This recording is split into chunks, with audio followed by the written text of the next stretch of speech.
নমস্কার, নিয়াজ ব্লগে আপনাদের সবাইকে স্বাগত। আজকে এটা আমার চ্যানেলের ফার্স্ট ভিডিও। আপনাদের কেমন লাগলো আপনারা জানাবেন। আমি আজকে আপনাদেরকে একটা রেসিপি করে দেখাবো, সেটা হচ্ছে এগ কারি। তো আমি এগ বয়েল করে নিয়েছি। এগ বয়েল করার পর আমি এগের মধ্যে নুন আর হলুদ একটু মাখিয়ে রেখেছি। এবার এটাকে ফ্রাই করব। তো চলো গ্যাস অন করি।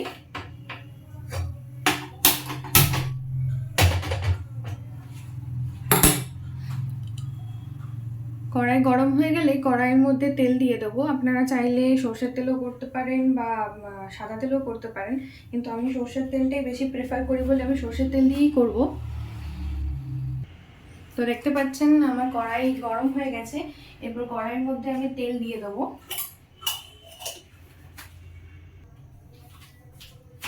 কড়াই গরম হয়ে গেছে, কড়াইয়ের মধ্যে আমি সর্ষের তেল দিচ্ছি।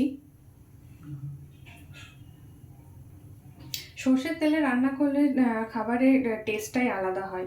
আমি কিন্তু বেশি তেল দিচ্ছি না, আমি একটু অল্প করেই তেল দিচ্ছি, রাখলে পরে আবার দেব।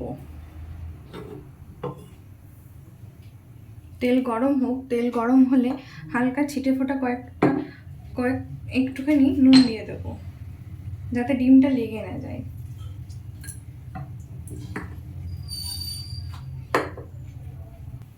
তো দেখুন আমার তেল গরম হয়ে গেছে। এবারে আমি ডিমগুলো এক এক করে দিয়ে দেবো।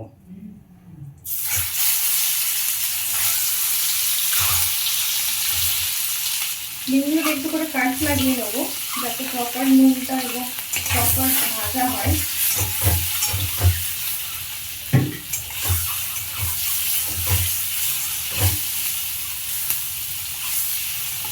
যারা ফার্স্ট টাইম রেসিপি ট্রাই করবে বা কোনোদিনও বাড়িতে রান্না করবে, তারা একটু কেয়ারফুলি করবে, কারণ ডিম ভাজতে গেলেও কিন্তু অনেক সময় তেল ছিটে আসতে পারে।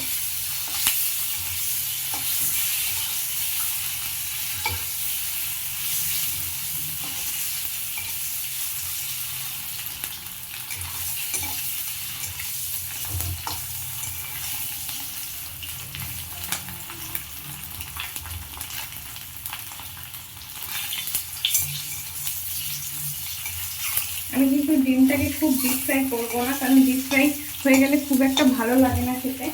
আবার তুলে নিচ্ছি এবারে ডিমগুলো।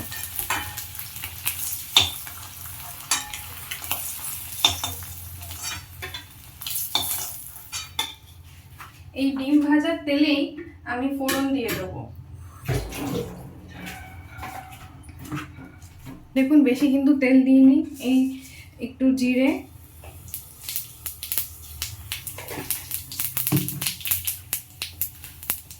তেজপাতা, শুকনো লঙ্কা ফোড়ন দিয়ে একটু নাড়াচাড়া করে নেবো।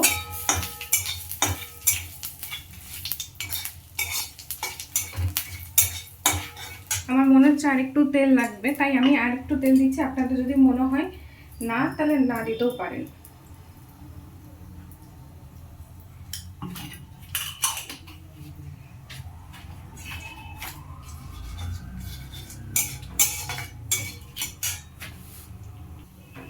এরপর আমি কেটে রেখেছি পেঁয়াজ কুচি, টমেটো কুচি, লঙ্কা কুচি। পেঁয়াজগুলো আগে দিয়ে দেবো।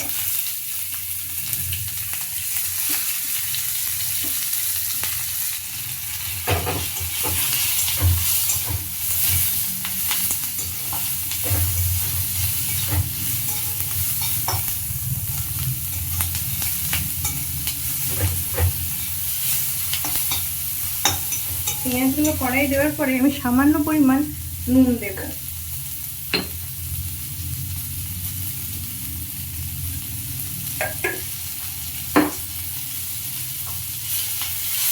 নুন দেওয়ার পেছনে রিজনটা হলো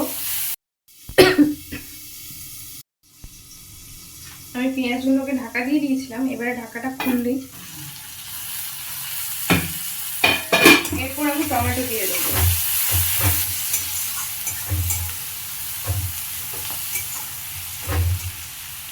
কেটে রেখেছিলাম টমেটোগুলো কুচি কুচি করে, এগুলো আমি দিয়ে দেবো।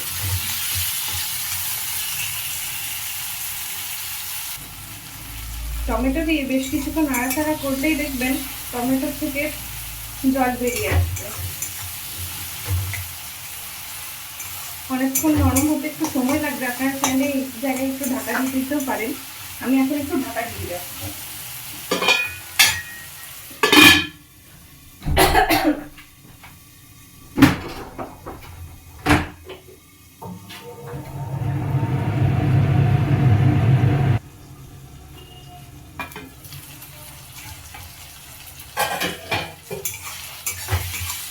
পেঁয়াজটা আমাদের অনেকটাই ভাজা ভাজা হয়ে গেছে।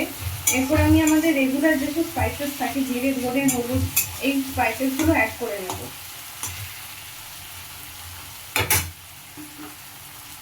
তেলের মধ্যে হলুদ লঙ্কা গুঁড়ো দিলে কিন্তু কালারটা একটু আলাদাই আসে। হলুদ গুঁড়ো দিলাম পরিমাণ মতো, লঙ্কার গুঁড়ো, লঙ্কার স্বাদটা আপনারা নিজেদের মতো দেবেন। আমরা একটু স্পাইসি পছন্দ করি।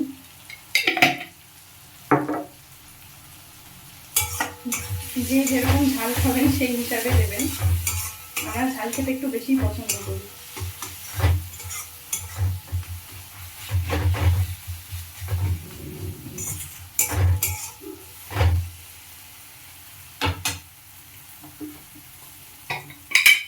ধনে গুঁড়ো দিচ্ছি।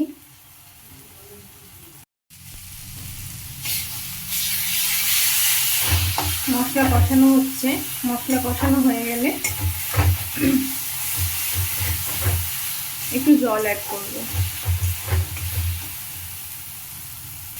তো দেখুন মশলা থেকে তেল ছেড়ে এসছে, আমি একটু জল অ্যাড করব।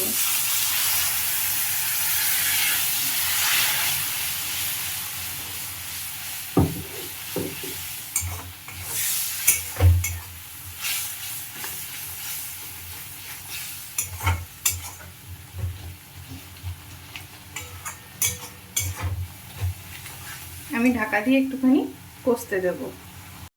আমার গ্রেভি একদম ফুটে গেছে, দেখতেই পাচ্ছেন। এরপর আমি এখানে দিয়ে দেবো ডিমগুলো। আগে থেকে ভেজে রাখা ডিমগুলো দিয়ে দেবো।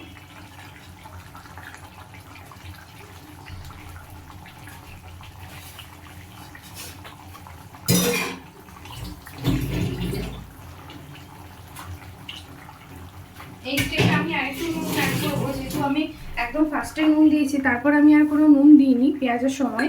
ওই জন্য একটু নুন টেস্ট মতো, স্বাদ মতো দিয়ে দেবো।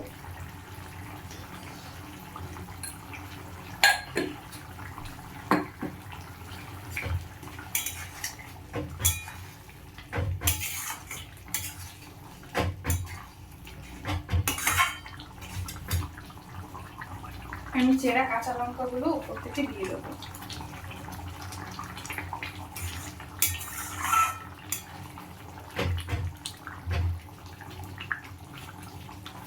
হতে থাক, আমি ঢাকা দিয়ে দিলাম।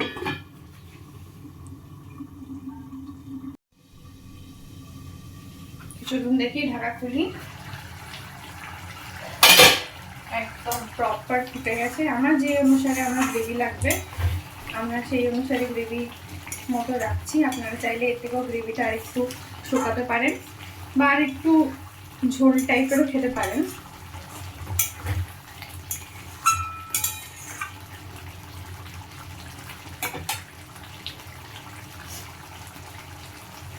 আমি এবারে গ্যাস অফ করে দিচ্ছি।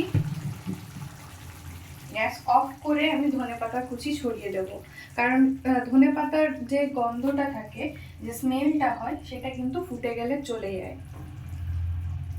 আমি তাই গ্যাস অফ করার পর ধনেপাতা দিয়ে ঢাকিয়ে দিলাম। আমার রেসিপি কমপ্লিট। আপনাদের যদি আমার রেসিপি পছন্দ হয়ে থাকে, ভালো লেগে থাকে, তাহলে please like, share and comment, এবং রেসিপি বানিয়ে আপনারা আমাকে বলবেন যে কেমন লেগেছে আপনাদের।